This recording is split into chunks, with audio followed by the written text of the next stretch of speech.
Halo, selamat datang di seri video tutorial literasi informasi. Melalui video ini, kamu akan belajar cara efektif mencari dan menggunakan informasi untuk mendukung aktivitas perkuliahan kamu. FYI, seri video tutorial literasi informasi ini terbagi menjadi 4 bagian loh.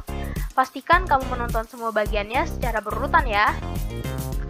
Pada video kali ini, saya akan menjelaskan mengenai tutorial dalam melakukan identifikasi kebutuhan informasi. Kenapa sih kita harus melakukan identifikasi kebutuhan informasi? Nah, gunanya untuk mempermudah dalam menemukan informasi yang kita butuhkan. Selain itu, kita juga dapat menemukan informasi yang lebih spesifik dan sesuai dengan apa yang kamu inginkan. Nah, untuk melakukan kegiatan tersebut, ada 3 step yang harus kamu lakukan nih. Step by stepnya dimulai dari identifikasi rumusan masalah, kemudian mengembangkan kata kunci, dan yang terakhir memformulasikan kata kunci. Yuk, kita mulai aja dari step pertama. Langkah pertama yang harus kita lakukan adalah mengidentifikasi rumusan masalah. Kita dapat mengidentifikasinya dari judul penelitian atau topik penelitian, dan melalui rumusan masalah penelitian yang kalian punya. Kemudian, tentukan keyword atau kata kunci dari topik tersebut.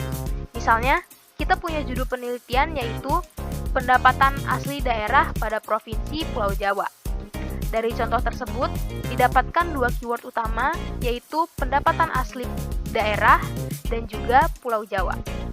Keyword tersebut digunakan sebagai modal untuk melakukan proses pencarian informasi berupa literatur atau sumber referensi ilmiah yang dibutuhkan untuk menjawab rumusan masalah penelitian. Akan tetapi, apabila hanya terbatas menggunakan 2 keyword utama tersebut, maka sumber informasi yang muncul menghasilkan temuan yang kurang spesifik. Oleh sebab itu, kedua keyword tersebut harus dikembangkan lagi nih teman-teman. Nah, gimana sih cara mengembangkan kata kunci itu? Kita lanjut ke step 2 ya. Langkah kedua adalah mengembangkan kata kunci utama yang telah ditetapkan pada langkah sebelumnya. Dalam proses pengembangan kata kunci, ada 3 cara, yaitu dengan menggunakan thesaurus, mencari sinonim dan antonim dari kata kunci tersebut. Untuk mempermudah, kalian bisa menggunakan thesaurus.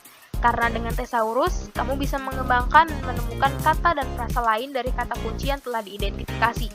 Hal ini dikarenakan di dalam thesaurus terdapat 3 jenis hubungan, yaitu yang pertama adalah hubungan kesetaraan atau sinonim, yang kedua adalah hubungan hierarkis ketika satu kata ingin menjelaskan sesuatu yang lebih luas atau broader term, atau spesifik yaitu narrow term. Dan ketiga adalah hubungan asosiatif, yaitu ketika 2 kosakata yang sama membahas satu konteks yang sama, tetapi tidak memiliki hubungan sinonim maupun hierarkis, yaitu related term.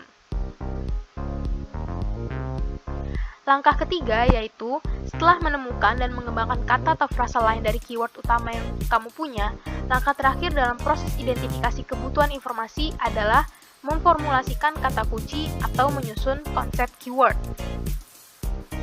Penyusunan konsep kata kunci ini digunakan untuk mempermudah dalam menemukan sumber informasi yang spesifik sehingga kamu dapat memperoleh informasi yang sesuai dengan apa yang kamu inginkan. Sebagai contohnya, kita sudah punya 2 keyword yaitu pendapatan asli daerah atau PAD dan juga Pulau Jawa. Nah, kedua keyword tersebut bisa dipetakan berdasarkan sinonim dan antonimnya. Sinonim PAD adalah penerimaan daerah, sedangkan antonimnya adalah pengeluaran daerah. Sedangkan Pulau Jawa memiliki sinonim yaitu Kepulauan Jawa. Selain sinonim, kamu juga bisa memetakan keyword Pulau Jawa berdasarkan asosiatifnya atau yang memiliki hubungan dengan keyword tersebut. Hasil pengembangan keyword yang sudah kamu lakukan dapat dijadikan modal untuk penelusuran informasi sehingga menghasilkan sumber informasi yang relevan. Dari konsep yang sudah ditemukan tadi, untuk mempermudah mengorganisasi kata kunci yang telah dikembangkan, kamu bisa membentuk atau membuat table query seperti contoh yang ada di layar ini. Dapat dilihat, tabel tersebut menunjukkan bahwa kamu bisa menggunakan 4 alternatif formulasi kata kunci untuk mencari sumber informasi yang kamu butuhkan. Misalnya, pada alternatif pertama, kamu dapat memasukkan kata kunci PAD dan Pulau Jawa. Apabila kamu ingin mencari sumber informasi lainnya yang lebih spesifik, maka kamu dapat menggunakan alternatif kedua, yaitu penerimaan daerah dan Kepulauan Jawa. Atau kamu bisa melakukan kombinasi dengan menghilangkan pasangannya dan begitu pun seterusnya. Yap, segitu dulu penjelasan tentang cara identifikasi kebutuhan informasi. Perlu diingat ya teman-teman bahwa ini adalah tahapan awal dari serangkaian aktivitas pencarian dan penggunaan informasi. Pastikan kamu nonton video selanjutnya yang berisi tentang lokasi dan strategi penelusuran informasi.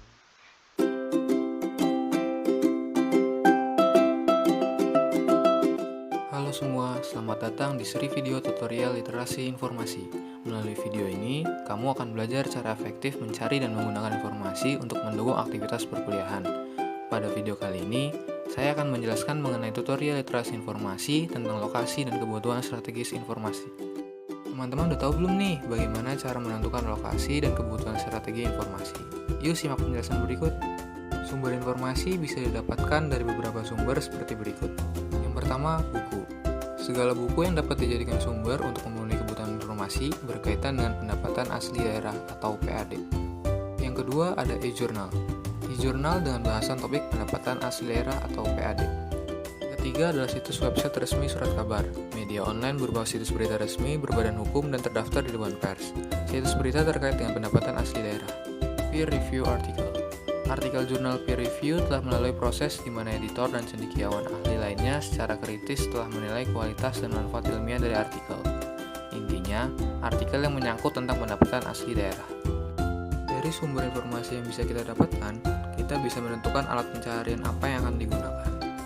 Apakah dengan mengunjungi perpustakaan untuk menemukan buku berbentuk fisik, atau memanfaatkan search engine di internet, seperti Google Scholar atau portal jurnal. Sebagai contoh, kita akan menemukan sumber informasi melalui portal jurnal yang dilanggan oleh Universitas Diponegoro. Apabila teman-teman tidak memiliki aksesnya, bisa dengan membuat keanggotaan di e-resource Perpustakaan Nasional, karena ada banyak portal jurnal lainnya di sana. Langkah keempat, praktik penelusuran informasi. Kita langsung lanjut mempraktikkan aja nih guys. Langkah pertama adalah login pada akun SSO Undip. Lalu klik menu jurnal yang dilanggan Undip. Selanjutnya, kita akan menemukan beberapa portal jurnal yang bisa kita gunakan. Namun, pada penelusuran informasi kali ini, kami menggunakan portal EBSCOhost. Dalam mencari informasi, terdapat dua cara, yaitu Basic Search dan Advanced Search. Pada Basic Search, kalian hanya akan mencari jurnal dengan keyword yang sudah ditentukan. Biasanya, pada Basic Search, setelah melakukan pencarian, akan terlihat sekitar ribuan hasil. Hal ini akan memperlama kalian dalam menemukan informasi yang diinginkan. Oleh karena itu, kita akan mencoba menggunakan Advanced Search, di mana hal ini akan memberikan hasil yang lebih spesifik. Penelusuran mempertimbangkan penggunaan strategi penelusuran, khususnya penambahan atau penggunaan. Bisa dengan beberapa cara, yaitu Boolean operator and or not, tanda kutip, truncating, dan wildcard. Terakhir, pencarian lanjut atau entitled. Setelah memilih EBSCOhost, pada tampilan awal kita sudah disuguhkan kolom pencarian keyword. Di sini, kami menggunakan tipe pencarian Advanced Search agar hasil pencarian yang lebih maksimal. Langsung saja, kita masukkan kata kunci pertama, yaitu Original Local Government Revenue, dan kata kunci kedua pada kolom kedua dengan Java. Kata kunci yang kita dapatkan berdasarkan video sebelumnya ya guys. Bisa cek link di bawah untuk melihat seri pertama video tutorial literasi informasi. Setelah praktik penelusuran informasi, langkah kelima adalah seleksi informasi. Ketika sudah menemukan hasil pencarian, kita bisa melakukan seleksi informasi dengan memperhatikan 4 hal, yaitu 1. Refine result, dengan membatasi atau menyaring hasil pencarian dengan berbagai kriteria. 2. Seleksi informasi dengan memilah informasi yang tepat. 3. Relevansi dengan kebutuhan informasi. Hal ini bisa kita dapatkan dengan membaca judul, abstrak, dan full text. Keempat, actionable result dengan melihat kesesuaian judul, abstrak, dan isi artikel dengan kebutuhan informasi. Nah, kalau sudah menemukan artikel yang sesuai dengan kebutuhan informasi kita, di sini kami memilih jurnal yang berjudul Tourism and Original Local Government Revenue in Indonesia Tourism Provinces, The Java Island Experience, karya Justisia Kristiana dan kawan-kawan. Lalu kita tinggal download aja. Yap, segitu dulu penjelasan tentang lokasi dan kebutuhan strategi informasi. Perlu diingat ya teman-teman, bahwa ini adalah tahapan kedua dari serangkaian aktivitas pencarian dan penggunaan informasi. Pastikan kalian nonton video selanjutnya yang berisi tentang evaluasi informasi. See you on the next video. Hai, selamat datang di seri video tutorial literasi informasi. Melalui video ini, kalian akan belajar cara efektif mencari dan menggunakan informasi untuk mendukung aktivitas perkuliahan. Pada video kali ini, kami akan menjelaskan mengenai tutorial dalam melakukan evaluasi informasi. Yuk, simak videonya. Langkah pertama adalah evaluasi jurnal. Evaluasi jurnal ini mencakup 5 aspek. Simak ya. 1. Peer reviewed. Jurnal peer review memerlukan informasi ditinjau oleh pakar di bidangnya. Publikasi lain mengisyaratkan bahwa informasi tersebut hanya ditinjau oleh editor. Berhati-hatilah terhadap publikasi yang tidak menjalani proses peninjauan sama sekali. 2. Reference. Kunjungi publikasi asli yang dikutip diperlukan untuk mendapat perspektif penuh dan memverifikasi bahwa kesimpulan penelitian tidak salah kutip atau disalahartikan dalam sumber kutipan. 3. Akurasi. Penulis mungkin tidak teliti dalam meliput sumber informasi. Periksa dahulu ya bahwa fakta dikutip dan diwakili secara akurat. Perlu diketahui bahwa informasi dapat diberikan di luar konteks atau dipilih secara selektif untuk menyelaraskan pendapat penulis. Anda dapat melihat kebenaran informasi dalam artikel asli yang dikutip oleh penulis. 4. Objektif. Tulisan ilmiah bersifat kritis dan disajikan dengan gaya yang objektif. Penulisan kritis menanggapi argumen yang logis terhadap hipotesis penulis. Cakupan berupa teori atau bukti alternatif tentang suatu topik dan menunjukkan analisis komprehensif dari semua pandangan yang berpengaruh. 5. Author authority. Beberapa sumber informasi seperti artikel, berita, blog, Wikipedia, dan kolom majalah tidak menunjukkan tanggung jawab atau kredensial penulis tidak jelas. Anda dapat menyelidikinya dengan mencari universitas atau afiliasi organisasi terpercaya mereka. Anda juga dapat mengidentifikasi pekerjaan tambahan oleh penulis itu melalui pencarian basis data. Selanjutnya, langkah kedua. Langkah kedua adalah evaluasi informasi web. Sama seperti step 1, step ini berlandaskan 4 aspek. Yang pertama, author authority. Beberapa sumber web dengan jelas menunjukkan penghasil informasi. Ada juga yang tidak memberi indikasi tanggung jawab penulisnya, sehingga nilai akademiknya sulit ditemukan. 2. Accuracy and completeness. Berhati-hatilah terhadap situs web yang tidak menyediakan sarana untuk memverifikasi keakuratan dan kelengkapan. Akurasi diverifikasi dari referensi atau kutipan untuk informasi yang diberikan. Hindari situs web yang tidak memberikan informasi kutipan lengkap. Ingat, Anda sedang membuat karya akademis. 3. Stability. Informasi yang dipublikasikan di web sering berubah dan mungkin hilang sama sekali. Tapi, ketidakstabilan informasi web mungkin bukan indikator nilainya bagi penelitian Anda. Jika data web digunakan, jangan lupa catat tanggal pengambilan Anda dan coba temukan identifikasi dari metadata kode sumber. 4.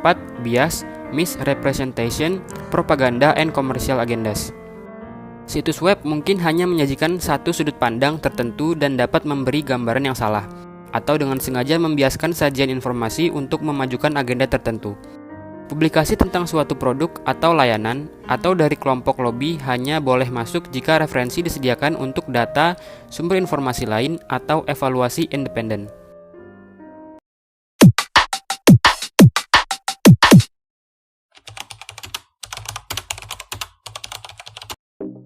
Hai, selamat datang di seri video tutorial literasi informasi. Melalui video ini, kamu akan belajar cara efektif mencari dan menggunakan informasi untuk mendukung aktivitas perkuliahan kamu. Pada video kali ini, saya akan menjelaskan mengenai tutorial literasi informasi tentang etika penggunaan informasi. Teman-teman udah tahu belum nih bagaimana etika dalam penggunaan informasi? Yuk, simak penjelasan berikut. Penasaran kan sama isi videonya? Tonton video ini sampai selesai ya. Guys, udah tahu belum apa sih itu etika penggunaan informasi? Jadi, etika penggunaan informasi itu berfokus pada hubungan antara penciptaan, pengorganisasian, penyebaran, dan penggunaan informasi, serta standar etis dan ketentuan moral yang mengatur perilaku manusia dalam bermasyarakat. Nah, kita sebagai mahasiswa tentunya sudah tidak asing lagi dengan kata plagiarisme. Kata plagiarisme berasal dari bahasa Latin, yaitu plagiare, yang berarti mencuri. Menurut penulis Ajib Rosidi yang dikutip oleh Teguh Kemal Fasya, plagiarisme adalah karya intelektual atau artistik seorang ilmuwan atau seniman yang menyatakan kepada publik seluruh atau sebagian besar karyanya tanpa menyebutkan nama penulis karya yang diambilnya. Sulistyo 2011. Sedangkan menurut Belinda Rosalina, dalam disertasinya, mendefinisikan plagiarisme sebagai tindakan menjiplak ide, gagasan, atau karya orang lain untuk dikreditkan sebagai miliknya atau menggunakan karya orang lain tanpa mencantumkan sumbernya, sehingga menimbulkan anggapan yang salah tentang sumbernya. Ternyata, ada sanksi bagi plagiarisme dan diatur dalam Bab 4 Pencegahan Pasal 7 Peraturan Menteri Pendidikan dan Kebudayaan Republik Indonesia Nomor 17 Tahun 2010 tentang pencegahan dan penanggulangan plagiarisme di perguruan tinggi, mengatur bahwa setiap karya ilmiah yang dihasilkan di lingkungan perguruan tinggi harus disertai dengan pernyataan yang ditandatangani oleh penulis. Yang pertama, tidak ada plagiarisme dalam karya ilmiah. Yang kedua, jika karya ilmiah tersebut terbukti menjiplak di kemudian hari, penulis akan dihukum sesuai dengan hukum.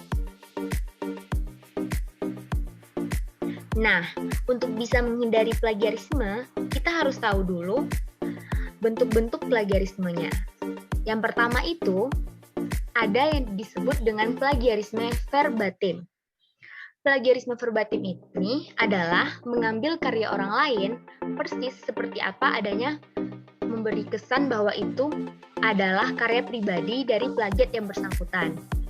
Yang kedua itu, ada plagiarisme parafrasa, yaitu dilakukan dengan mengubah kalimat penulis asli menjadi kalimat baru dari plagiator. Jika penulis jujur, penulis akan menulis kalimat asli yang diikuti langsung dan menyertakan referensi untuk mendapatkan kutipan.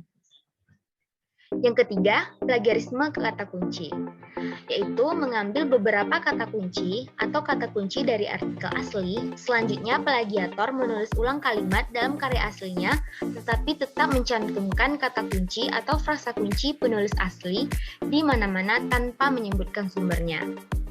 Selanjutnya itu, ada plagiarisme struktur gagasan. Jenis yang paling berbahaya dan paling sulit untuk dilacak di sini, plagiator menyalin ID orang lain yang kemudian dibalik melalui rangkaian kalimat dengan kata kunci atau frasa kunci yang berbeda. Orang lain bisa datang dari sumber tertulis, yaitu seperti film, atau bahkan presentasi lisan melalui berbagai forum. Dalam hal ini, kata kunci dan frasa kunci dari pemilik ide asli tidak lagi digunakan, tetapi struktur idenya tetap sama. Yang terakhir itu ada plagiarisme patchwork. Dilakukan dengan mengambil karya orang lain dari berbagai sumber tanpa menyebutkan referensi karya-karya dari sumber yang berbeda ini, kemudian dirangkai menjadi satu sehingga menjadi baru dan memberikan kesan karya asli seorang plagiator.